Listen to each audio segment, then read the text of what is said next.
Kaya ano pa iniintay? Ilabas na! Sabi nila, nakikita ko to sa mga videos, pag sinawsaw mo doon sa chocolate, talaga na iibang pananaw mo sa buhay. Tama ba yun? Try nga natin. Ito ba yun? Baka mamaya kamali ako eh. Ang laki naman ng chocolate. Ay, tatayo tayo kasi mamatagpunan tayo. Laki pa sa mukha ako to ah. Teka lang oh.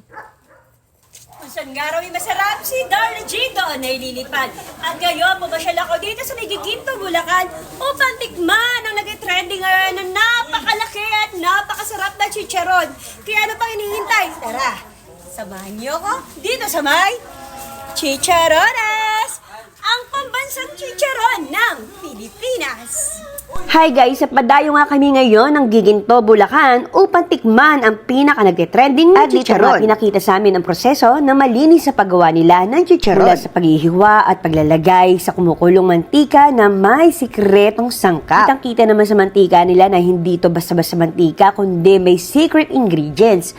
At pagkatapos nga noon, nandito na tayo sa may cooling area. Meron sila dito proseso na hindi na nila kailangan ibilad ang kanilang chicharon. At pagkatapos sa cooling area, dito naman ang susunod na proseso kung saan lulutuin na ulit ang chicharon. Ito na yung final na lalaki ang mga chicharon na niluluto at na-amaze nga kami dahil pumuputok-putok ang mga chicharon dito. At pagkatapos nga niyan, meron silang secret ingredients na nililigay. At niluluto na nila pinakamalaking chicharon na titikman namin. Abay, napakalaki nga nung naluto yung chicharon na to. At pagkatapos nga magluto, dito naman ang susunod na process kung saan ire-repack na nila at kikiluhin ang mga chicharon at makakasigurado ka na fresh ang o-orderin mo. Dahil pagkatapos nila tulutuin, ire-repack na nila to para sa mga may orders. At kung gusto mo magnegosyo, pwede ka rin kasi tumatanggap sila ng reseller. Kaya kung interesado ka para sa ibang mga katanungan, i-message mo lang ang kanilang Facebook page sa Chicharonas. At na magkakaalaman na kung gaano nga ba kasarap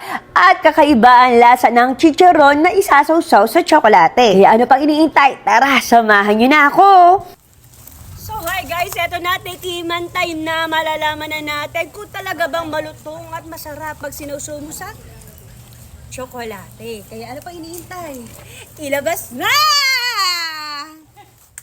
Sabi nila, nakikita ko to sa mga videos, pag sinawsaw mo doon sa chocolate, talaga na iibang pananaw mo sa buhay. Tama ba yun?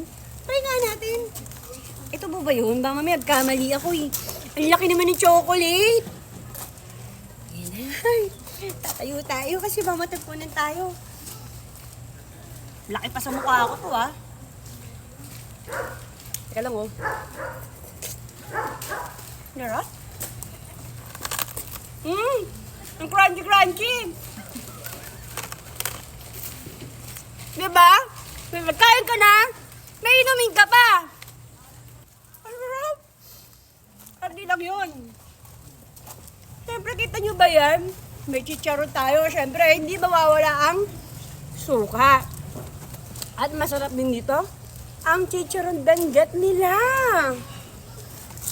So na natin yan dito sa may suka at lagyan na natin ng napakarama at masarap na sibuyas.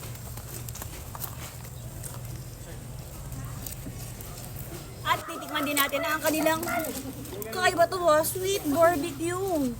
May chocolate ka na, may suka ka na, may sweet barbecue ka pa.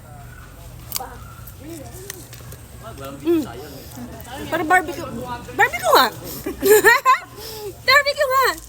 Ang galing mo, nag-e-enjoy ka na sa pagkain ng chicharon. Kasi sa iba-ibang flavor, pwede mo na itong subukan. Kaya ano pang iniintay, mag-chicharonas ka na.